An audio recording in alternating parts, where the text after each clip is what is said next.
Handicapper Steve here, handicapping the racing from the Finger Lakes Racetrack here on Monday. It is the 10th of July, 2023.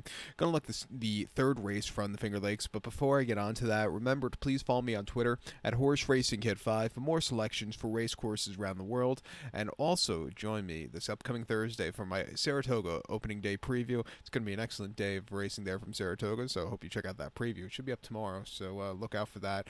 Also, Thursday's opening day from Colonial. I'm going to look at some of those races this week and throughout the meeting. And also, going international now.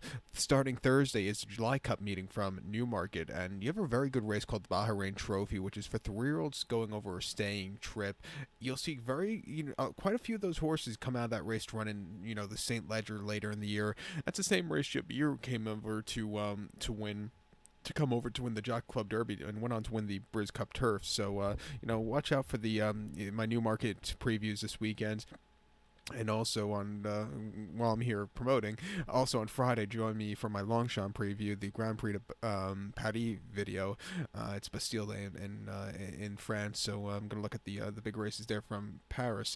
But a little bit more locally, the third race in Finger Lakes, we're going from the high to the high to the low to the low with this third race in the Finger Lakes. It's a good race for them locally, but it's Lounge Optional Claimer Purse, $26,000 race for 3-year-olds and upwards. Never won a race since the 10th of January of 2023, which never won 4 races here. Optional claim price $20,000. Field of 6 horses going to post the distance of ground of 1,200 meters or 6 furlongs on the main track. I'm going to take the one horse Never Early as the top selection. Let's go 1-3-4-2 in the superfecta. 1-3-4-2 super. Top selection to one horse Never Early. This 4-year-old gelding by Overanalyze. Jeffrey Englehart trains. Gets Iorio up in the saddle.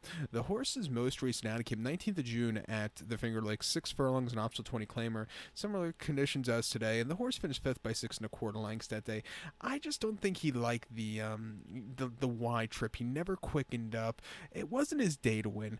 I think going to the inside, looking over his most recent races where he's had success, he's been on the inside. I think that could really get him going, and I think he could win here today. Also, it's not the world's toughest race, and I think he should find a good trip to win.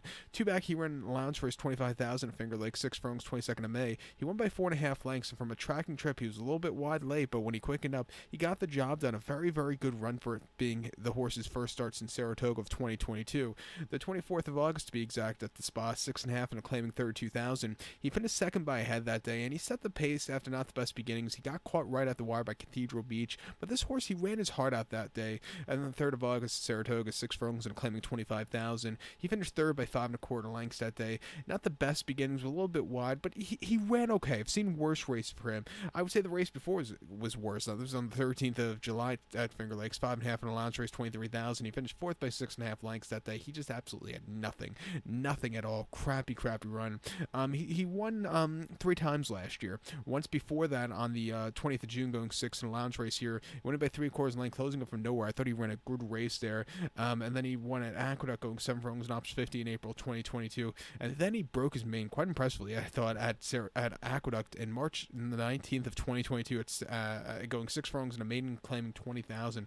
In post position 14 of 14, which I don't see very often in New York racing on dirt, let alone at Aqueduct, and horses winning from there. He won by 9 1/4 lengths, and he left out of the gate, and he took off clear. That was very impressive. Came home with an 84 buyer. He won next start out with a 73 buyer, but if he could show a quarter of those runs, he could win this race by a mile. At 3-1, I hope they use his speed, because that's going to be his best thing to get to the winner's circle. I think he has a strong chance. I think for a horse for the pick 4 here would be the 3-horse Cajun Casanova for Anthony Ferrara and Kay Barcoa.